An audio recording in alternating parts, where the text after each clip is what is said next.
Today, we're going to focus on good documentation practices, best practices.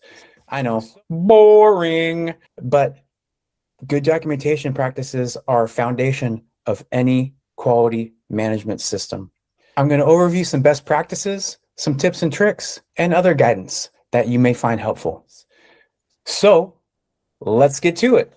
Good documentation practices, or otherwise known as GDP. The big question is why? Why do we need it? Well, GDP ensures consistency across processes and documents. Also, GDP is a requirement in ISO and FDA manufacturing environments and our customer expectation, otherwise known as an industry standard.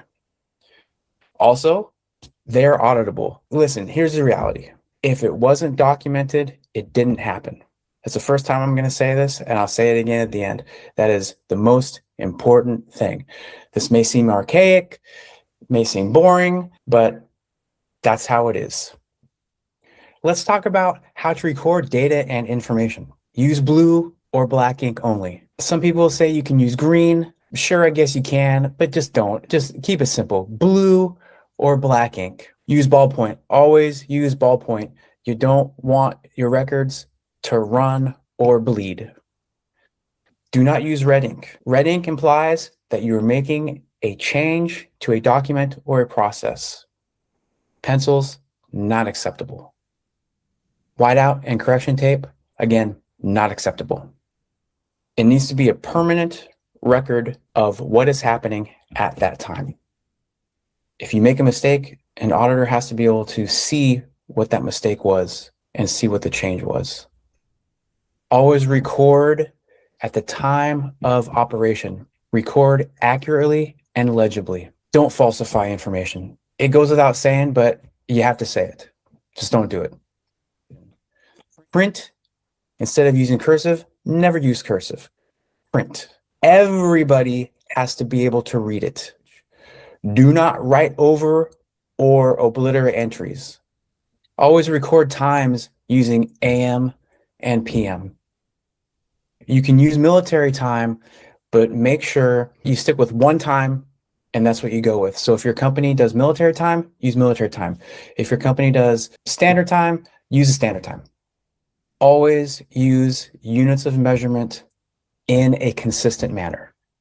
Correcting errors. How to make a correction. Draw one continuous line through the entire entry. And most importantly, initial and date once per correction. The example showed here, you make a mistake, one line through, put the correct information next to it, and initial and date. If the correction is not obvious, make a comment for the reason for the correction. If there's not sufficient space next to the correction for the explanation or for the initials and date, place an identifying symbol next to the correction and next to the explanation of the initials and date.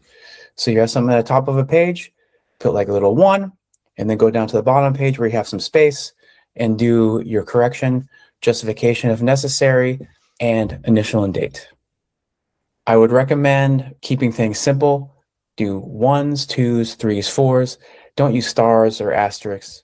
And if you have more than one correction, you don't want to use 1 multiple times. Go 1, 2, 3, and so on. Let's talk about the different types of signatures and initials. Performed by. That is who performed the procedure or the process, and they accurately documented the performance of the process. Verified by. That's the person who witnessed the process as it was performed, and they confirmed that the process was documented as performed. Reviewed by. That is who confirmed the documentation is complete and accurate, meets applicable external requirements and procedural requirements, and also shows that the documented information was checked.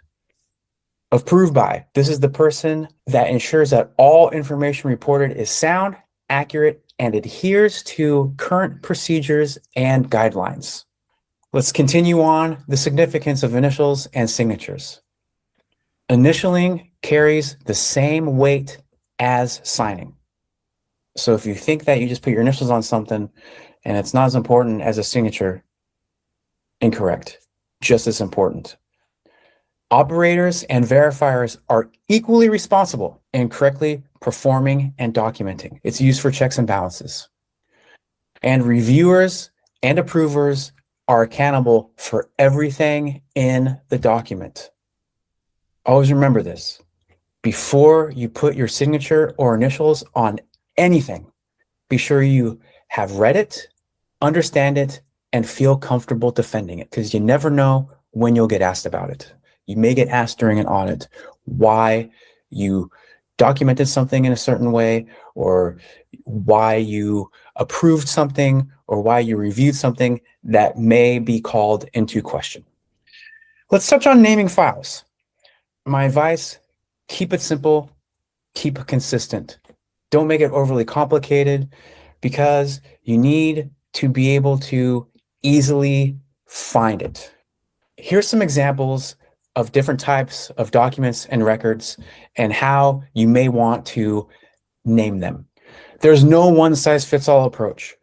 Handle naming conventions as applicable to your specific process. If there is a required naming convention, it should be called out in the applicable process procedure, your SOP, your protocols, or your work instruction. Again, do what works for your business. And finally, again, I said this early on, I'll say it again. Always remember, if it wasn't documented, it didn't happen. And that's our best practices tutorial on good documentation practices.